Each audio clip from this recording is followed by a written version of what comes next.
Very welcome to you, Christel. Thank you, Victor, and thanks for having me on this important book launch. It feels like Christmas before Christmas, so I'm really excited. Oh, beautiful. Here it is. You shared with me before that you dealt with many different cultures. How did you benefit from those experiences? As you know, I worked with the UN for more than 10 years.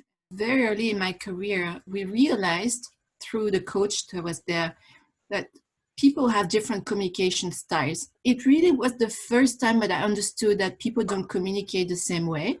But on the day-to-day, I didn't realize that was so important. And that has impacted the way I deal with people after working with them or as clients or as colleagues, because we're not communicating the same way. So basically, if you don't communicate the same way, you need to adjust your listening skills. You're currently responsible for professional conduct in the Asian Development Bank. And in general, in what way has listening a place in professional behavior? That's a very good question. So many organizations such as Asian Development Bank or the UN or the World Bank and others have for a code of conduct. The importance of having an office of professional conduct is not so much to comply with the code of conduct, but foster the right values, help people embody and carry those values at work on a day-to-day basis, and also be at the heart of conflict prevention and how can we help them reach that sort of level of understanding of themselves but also of others so that we can move along in the same direction. I think listening is a very important role in this field of work. If I can add this, it's very important because when we have our visitors, we really try to understand what the root of the issue is. Claims of alleged harassment or bullying or even discrimination very often hide other issues. We need to listen very, very carefully, very deeply to what could be the real root of the issue in order to address them effectively, constructively, and in a timely manner.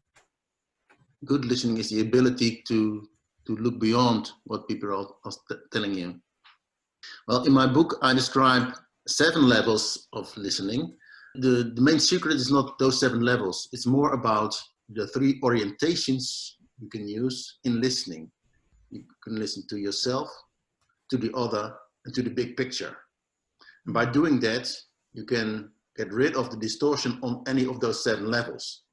I welcome those tools because what we need is to be able to empower people in how to actually listen to others. We often tell them, you need to listen to others, but we don't necessarily tell them how. So I think that's a great approach in giving the tools to reflect on how it is best to approach one situation. You always face a new and complex, sensitive situation. That's missing currently. Organization can make really a difference to spread listening into the world. What do you think should be the effort of global organizations in doing that? At the global scale, from even a global ethics approach, resolving world issues such as environmental issues, war issues, has to be through the listening mode. Understanding the other's perspective is very important so that negotiations can be very effective and fruitful.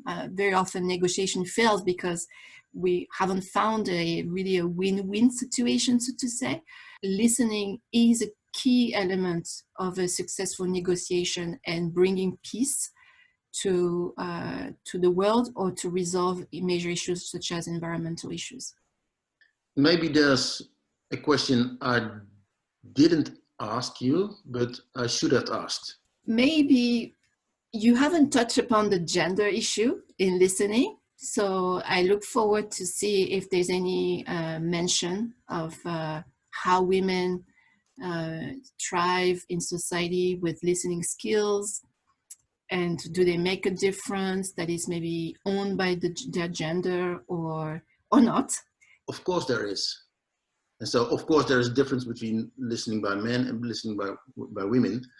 But that's not the main issue. The biggest issue is our ego. Because our ego states is there because of our background, of our culture, how we've grown up. You're right. I mean, ego is I've worked with a number of people, and I've seen that very often it's not about culture, but the ego.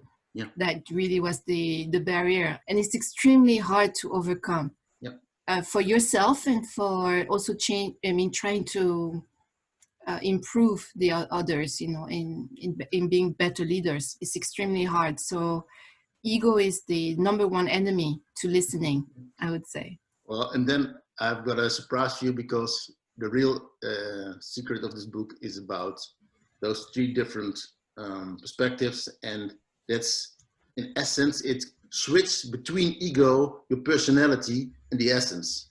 And if you really are mastering that, then you take really leadership in this listening process. And that's what the book is about. So here we are at the end of the interview. We got the core of the book.